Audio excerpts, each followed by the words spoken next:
Hello and welcome to the Jazz Podcast Video Edition with me, Rob Cope, and my wonderful co-host Tara. How are you doing, Tara? Hey Rob, I'm good. How are you? I'm very good. It's quite surreal to have a show that's just me and you. There are no guests. You are the guest. Ta-da! Me and my Yes, kimono. yes. I know you look absolutely fabulous. Thanks. It's Fabulous. Bartik from Indonesia. Is it? Wow. I have one upstairs that I should have worn. If I'd have known there was a dress code, I'd have done it. Right. So we're here today to preview Tara's gig, which is coming up at Ronnie Scott's on Monday night, the 18th of July, 2022. If you are listening to this show and it's no longer in the future, you could probably turn this off unless you're curious. Thoughts? What a great sell. Tara, Yeah. tell us about how it feels to get a gig. It's not just playing at Ronnie's, because a lot of people have played there, but to have your own name and your own band and to be able to see the billboard out the front, they Yeah. have this big screen and it's got all the coming up shows on. How does that feel? It was pretty mega. I was there on Monday night and I saw my name on the poster and let out a little squeal. But I actually, when I first came to London, I was staying in Hertfordshire and with my cousins, and I came into London on the train and I marched right up to Ronnie Scott's, and I can't remember who was playing, but I basically went to the doorman and was like, "G'day, can I have a gig?" That's fantastic. So full of hope and wonder. Yeah, and completely clueless. And of course, they were like, "Please step aside. We've got to let the people in." Um, and 11 years later, they called me and asked me if I wanted to come and play. Wow, that's fantastic. It's always interesting to me which way around it goes, because sometimes people ask us to come on the jazz podcast and then the first words out of their mouth, this hasn't happened for a while, but I won't name and shame, the first words out of their mouth when the recording begins is, "Thanks for inviting me onto the show." And I'm like, "You little, how dare you know so for them to have come and asked, having you once been removed by security, this is a meteoric turnaround, isn't it? Yeah, yeah, definitely. The tables turned. Couldn't quite believe it when I got that phone call, if I'm honest. Yeah. So tell us a little bit But about delighted. No, no, it's. go on, go on. Yeah, I'm gonna ask you to tell us a bit about your music and the project. What are the audience in for? What's going to happen to them? Yes, so we're playing the Mermaid Suite. Please do not ignore the mermaid. What is the Mermaid Suite? It's my 2020 album, um, exploring mermaid mythology from around the world with very wibbly wobbly jazz, so kind of Kenny Wheeler, Norma Winston vibes. Gets a little bit proggy in the middle, which is quite fun. Yeah, you need And then that. the second set, we're going to play selections from Two for the Road, and some more Two for the Kenny Road is Norma. your duo album with Ed Barber. Yes, yes. Hmm.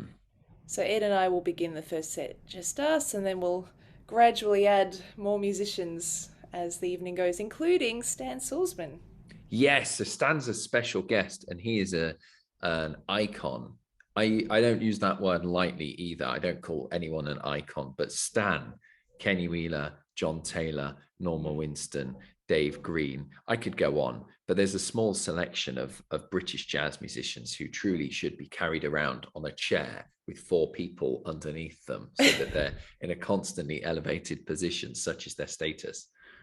Yes, And yes, Stan is one of them, and he's going to be there.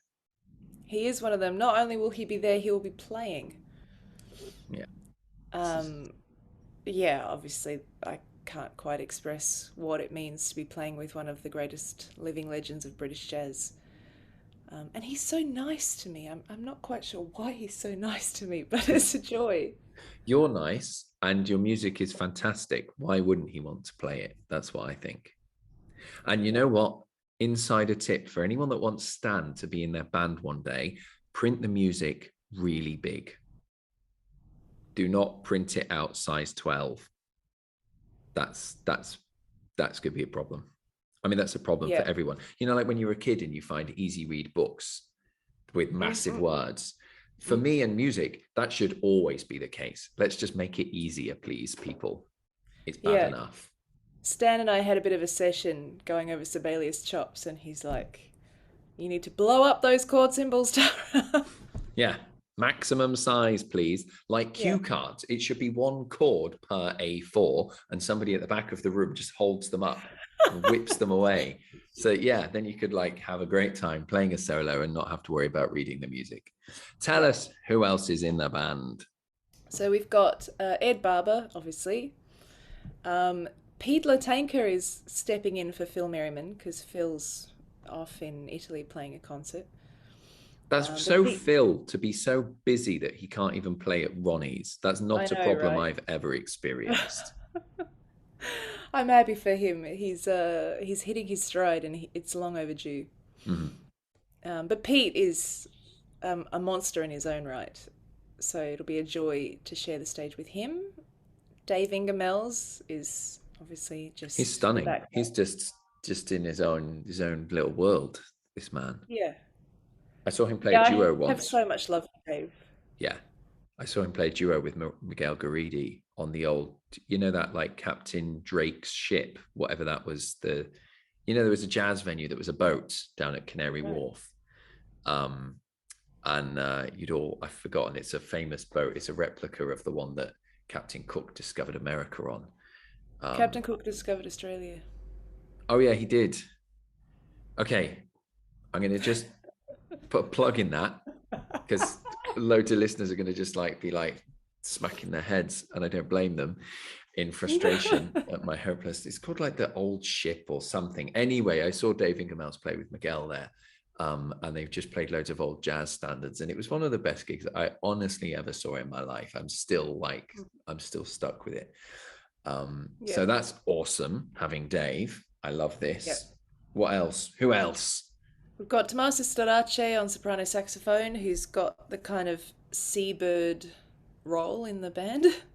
Yep. And then I have three beautiful vocalists who yeah, they're such incredible women and such talents. It's Claire Wheeler, Aitzibar Cofre and Jemana Stella La Souza. And all three of them were my first choice vocalists, and they all said yes. The A Yeah, team. it is the A team. They're stunning. It's truly stunning. And on the Mermaid record, there's lots of basically there's this mermaid chorus, kind of like a Greek chorus, that comment on and kind of have the message and the point of the album. Mm-hmm. That's a thread through the music. And I've never got to perform it live like that because, well, it's too expensive to hire three Yeah, singers. that's such a good point. That's incredible. So this could be the only time it's hard as you actually intended it to be. Indeed, indeed. You're so much better on video than me. I'm very aware of my hands right now. Very aware of my hands. So tell us a bit about Two for the Road, because this will be the second set. How did this music come to be? Yeah, it's a duo album with myself and Ed Barber, and it's all the standards that we like. There's a lot of ocean-inspired music in that album as well, and also music about traveling, which kind of came about because it was lockdown, and both Ed and I love to explore and travel the world. And Stan Sulzman appears on that record, so he's coming to play that music and some others. That's incredible that Stan will come and play as well. So tell me about the second set. Do you have anyone else coming up? Because obviously it's a trio album or a duo album with Stan. Yeah, so we begin with Ed and I, and then we're going to layer musicians in. So Dave Ingermells will join obviously next because everything is better with Dave. Mm-hmm. And then Stan's going to join us with some tunes. The singers will come back on. Then piano, Tommaso. We're finishing with Kenny Wheeler's Sea Lady. Oh, wow. What a fantastic way to end. Yeah. So have you arranged that yourself for the ensemble that you have? Have. And how do you arrange Kenny's music? What do you even do? Listen to it a lot. Stan worked with Kenny a lot when Kenny was in his prime. Did he have Yeah. anything to say about this? Have you shown him your work? Yeah, yeah, he has actually, and he's helped me a lot. And he sent me a beautiful recording of Sea Lady that he did with John Taylor, just duo. Oh, wow. I know. So I felt like having the stripped back version of just Stan and John Taylor, and then obviously music for large and small ensemble. I was being inspired by both versions, and then obviously what instruments have I got in front of me? Mm-hmm. Yeah. If you're watching this video and you're like, who are all these people? First of all, I'm impressed that you're still watching. But secondly, Tara mentions this music for large and small ensemble, which is it's in many ways like the most iconic big band album for British jazz of the 20th century. It's an album. It's like I think of it as our version of Kind of Blue, you know. Yeah, This is it like a is. seminal record that will stand the test of time when everything else, except for the jazz podcast, has turned to dust. So I'm gonna Like a say, rite of passage for mm, musicians to become obsessed mm, with music for large and small ensemble.